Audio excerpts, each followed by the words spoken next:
Celui qui a mes commandements et qui les garde, c'est celui-là qui m'aime. Et je me ferai connaître à lui. Jean 14, 21. Oh, mon bien-aimé, je te compare au coursier des chars de Pharaon, Cantique 1,9. Le roi lui-même vient maintenant encourager celle qui n'a qu'une ambition, le connaître. Et à cause de la vie divine implantée en elle, elle reconnaît aussitôt sa voix, comme l'enfant connaît la voix de sa mère. Instinctivement, l'âme rachetée par le précieux sang de Christ répond à la voix de son Créateur. Au début de cette marche avec le Seigneur, celui-ci ne semble parler que fort peu et rarement. C'est l'âme qui se répand vers lui. Les réponses du Seigneur sont brèves. Il encourage en renouvelant ses promesses. Une constante communion n'est pas encore établie avec lui. Mon âme s'est attachée à toi pour te suivre, dit-elle, psaume 63, 9. Texte qui évoque à la pensée les paroles de Jésus. Le royaume des cieux est forcé, et les violents s'en emparent, Matthieu 11, 12. Ou comme l'original le suggère, ceux qui en ont le véhément désir le saisissent, ce désir ardent, présent, véhément de connaître le Seigneur et l'abandon de soi au Saint-Esprit pour qu'il fasse son œuvre à tout prix. Voilà ce que le bien-aimé discerne maintenant en son ami et qu'il compare à la course rapide, à la docilité des superbes coursiers des chars de Pharaon. On a dit qu'il était inutile de mener une âme qui se guidait elle-même.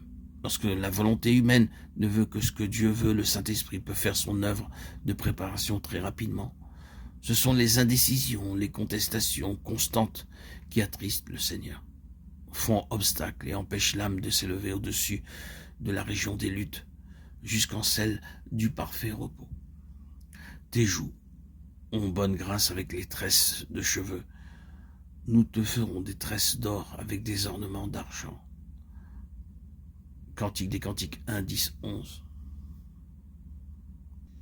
Le bien-aimé voit encore bien des choses terrestres et une beauté naturelle dans l'âme qui le recherche.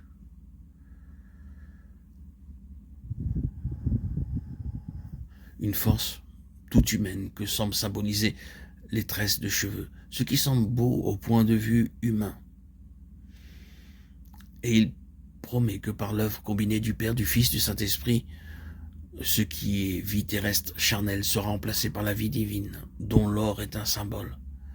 Des tresses d'or. Ceci demande l'action du feu, une action prolongée, car il faut que l'or soit fondu pour être travaillé.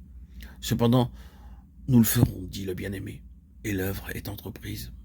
Elle ne peut être accomplie dans les pécheurs tombés que sur la base de la rédemption. L'or est entremêlé d'argent. Or, l'argent symbolise la rédemption. On peut aussi voir dans les paroles du bien-aimé la promesse d'une couronne, des ornements d'or avec des points d'argent, couronne destinée à celle qui doit régner avec lui.